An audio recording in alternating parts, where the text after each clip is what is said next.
안녕하세요. 아파티니 임상시험이 하루가 다르게 추가되고 있는 것을 알 수가 있습니다. 그래서 이번에도 이제 추가가 되었는데요. 11월 24일자로 first posted 된 것을 확인할 수 있습니다. 시작한 단계이기 때문에 리크루팅 단계고요. 그래서 적응증은 어떤 것에 대한 거냐? Advanced Biliary Tract Cancer라고 적혀 있는데요. 자, 이거는 이제 담도입니다.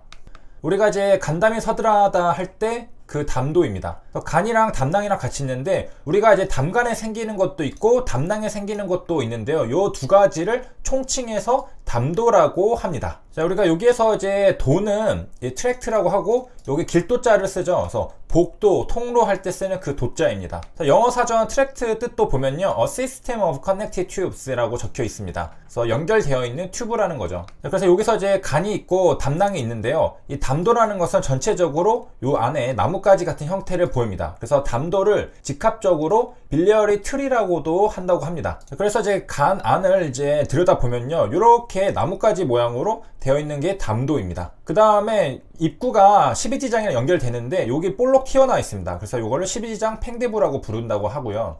자, 다시 돌아와서 이제 인터벤션은 뭐냐, 아파티닙이랑 캄렐리 주맙을 병용으로 하는 겁니다. 그래서 페이스 2라는 것을 알 수 있고 20명의 파티서펀스들을 대상으로 했습니다. 싱글 그룹 어사이먼트고요. 그리고 이제 프라이머리 아웃컴 메저 같은 경우는 PFS, ORR, 그 다음에 OS, CBR 이렇게 적혀 있는 것을 확인할 수 있습니다. 자, 그 다음에는 이제 통계 분석을 위한 이제 기초 배경 지식을 공부하려고 하는데, 우리가 자료에 대해서 연속형 자료가 있고 범주형 자료가 있다고 했습니다. 그래서 연속적인 수치로 관측되거나 측정된 자료들은 이 다양한 분포를 가지게 됩니다. 여기 밑에 보면은 이 한국 남성의 키인데요, 요 빈도가 이제 명수고 이렇게 평균이 여기 173이라고 적혀 있고 이렇게 키가 있는 분포가 있습니다. 그래서 이번 시간에 배울 것은 이제 스퀘어니스 외도라는 것인데요, 정규 분포랑 T 분포 같이 대칭인 분포의 경우에는 외도가 0입니다. 그러니까 비대칭이 아니라는 거죠. 대칭이라는 것입니다.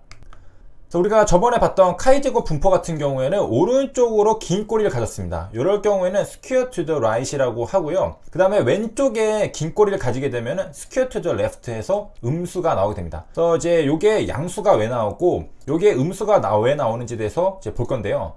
공식을 들여다보기 전에 이제 간단하게 직관적으로 생각을 해보면은 그 한쪽 꼬리 부분이 더 이제 큰 값들이 많이 분포를 하죠. 그럴 경우에 이쪽이 더 큰 숫자들이 있을 때 양수, 그 다음에 왼쪽에 더 이제 작은 숫자들이 많을 때 음수가 뜬다. 그러니까 어떤 이제 마이너스 값을 증폭시키는 그런 역할을 하는 게 공식에 있다는 것을 확인할 수도 있겠습니다. 그 다음에 이제 그 마찬가지로 비대칭도가 커질수록 외도의 절대값은 증가한다. 그래서 비대칭조가 가장 작은 그 대칭인 경우에는 외도가 0이죠. 그래서 이제 오른쪽으로 쭉 있을 경우에는 플러스가 쭉 커지고 왼쪽으로 꼬리가 쭉 길 경우에는 이제 마이너스로 커진다라는 것입니다. 그래서 카이제곱 분포 같은 경우에는 이제 오른쪽으로 꼬리가 길다라고 했습니다. 그래서 카이제곱 분포 확률 밀도 함수를 보면요, 여기 오른쪽에 꼬리가 길다라는 것을 확인할 수가 있겠습니다. 그래서 카이제곱 분포는 여기 0부터 시작하는데 요거 자체가 제곱이기 때문에 요게 마이너스가 없습니다. 자, 그래서 이제 식을 보려고 하는데 식을 이제 다른 거는 이제 볼 필요 없이 요것만 보면 됩니다. 이게 세제곱이다 라는 것인데요, 일단은 여기 보면은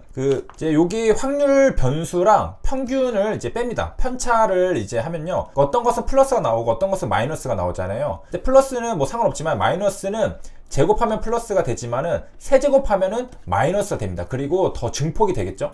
그래서 이제 꼬리가 왼쪽으로 이렇게 긴 경우에 이쪽에는 값이 엄청 작은 것들이 많잖아요. 그럴 경우에는 요게 마이너스 값이 굉장히 강조가 됩니다. 그래서 왼쪽으로 꼬리가 길 경우에는 외도 값이 굉장히 큰 마이너스가 나오게 되고요. 그 다음에 이제 반대로 오른쪽으로 이렇게 쭉 있을 때는 여기 플러스 쪽에 이게 굉장히 증폭이 되기 때문에 얘는 이제 플러스로 큰 값이 나오게 됩니다. 그래서 이제 외도가 이쪽이냐 이쪽이냐에 따라서 이제 마이너스 플러스라는 것을 확인할 수 있고요. 그 다음에 이제 평균이랑 중앙값도 이제 비교를 해보도록 하겠습니다. 그래서 평균은 이쪽에 지금 빈도가 많죠. frequency라고 적혀 있는데 많기 때문에 평균이 이쪽으로 쏠리게 됩니다. 그 다음에 왼쪽으로 길게 늘어진 경우에도 이쪽에 지금 frequency가 많기 때문에 평균이 오른쪽으로 이제 쏠리게 되는데, 중앙값은 여기에 꼬리가 길기 때문에 중앙은 이쪽에 박히게 됩니다. 그러면은 그 오른쪽으로 길게 늘어진 경우에는 이쪽에 데이터가 있기 때문에 중앙값은 여기 있지만은 이제 평균은 여기입니다. 그래서 중앙값이 평균보다 클 경우에는 오른쪽으로 꼬리가 길고요. 그 다음에 이제 여기도 마찬가지로 이쪽에 데이터들이 이제 굉장히 많기 때문에 중앙값은 여기에 박히지만은 여기에 그 프리퀀시가 많기 때문에 중앙값보다 평균이 이쪽이 더 이제 크게 됩니다. 자료가 치우친 정도를 외도, 비대칭도 스퀘어니스라고 정의를 하고요. 여기 아까 우리가 세제곱을 봤죠. 그래서 이거는 이제 모집단에 대한 것인데 모집단의 자료고요. 요거는 이제 모집단의 평균, 요거를 뺍니다. 빼면은 이게 아까 이제 마이너스가 증폭되면은 그쪽으로 그 꼬리가 긴 왼쪽으로 꼬리가 긴 게 이제 된다고 했고요. 그다음 밑에는 이제 표준 편차로 이제 나눠주는데 보통은 요 모집단의 데이터를 모르죠. 그렇기 때문에 우리는 모집단이 아니라 샘플 표본 집단을 활용해서 자료를 계산하게 됩니다. 그래서 여기 밑에 이제 보면요, 뭐 계산 굉장히 복잡하지만은 그냥 세제곱만 기억을 하면 되겠습니다. 자, 그러면은 이제 우리 헷갈리면 안 되는 게 외도가 0이면은 우리가 대칭이라고 했잖아요. 근데 대칭이라고 해서 이런 정규성을 의미한다 라는 것은 또 아닙니다. 이 대칭이지만 요게 아닌 경우도 있죠. 여기 보이듯이 이렇게 생긴 것도 있습니다. 이것도 대칭이죠. 하지만은 우리가 정규성은 아닙니다. 그렇기 때문에 외도가 0이라고 반드시 정규성을 의미하는 것은 아니라는 것입니다. 그래서 거울처럼 딱 데칼코마니처럼 이제 접히긴 하지만은 정규 분포랑 또 다른 분포도 그 외도가 0인 경우가 있다라는 점이고요.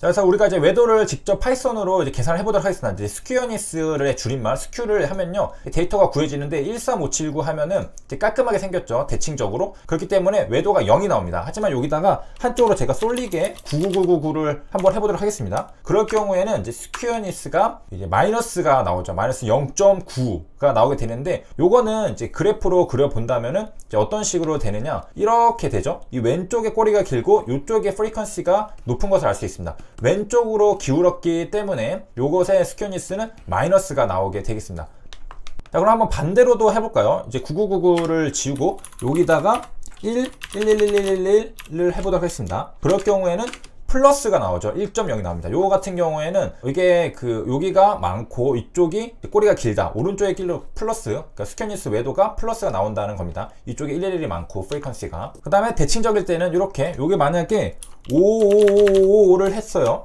그러면 0이죠. 이거는 정규성, 그러니까 대칭적이기 때문에 외도가 0. 그 다음에 이제 추가로 첨도라는 것도 있는데, 첨도가 0보다 크면은 더 뾰족하고 0이면은 요 정도고, 요거 하면은 이렇게 작으면 이렇게 된다. 자, 다시 이제 클리니컬 트라이얼스에 와보면요, 이제 인클루전 크라이테리아 보면은 여기에 이제 사이톨로지컬리라고 적혀 있는데요. 우리가 이제 앞에 이제 사이토라는 말이 붙으면은 이제 세포랑 관련된 뜻이라는 것을 확인할 수 있습니다. 자, 그래서 사이톨로지라고 한다면요, the study of the microscopic appearance of cells, especially for the diagnosis of abnormalities and malignancies 라고 적혀 있는데요. 세포학적으로라는 뜻입니다. 그래서 세포학적으로 이러이러한 사람들은 인클루전 되었다라는 뜻이고요. 그 다음에서 내려오면 익스클로저 보면은 CNS 전혀 이런 사람들은 배제가 되었네요.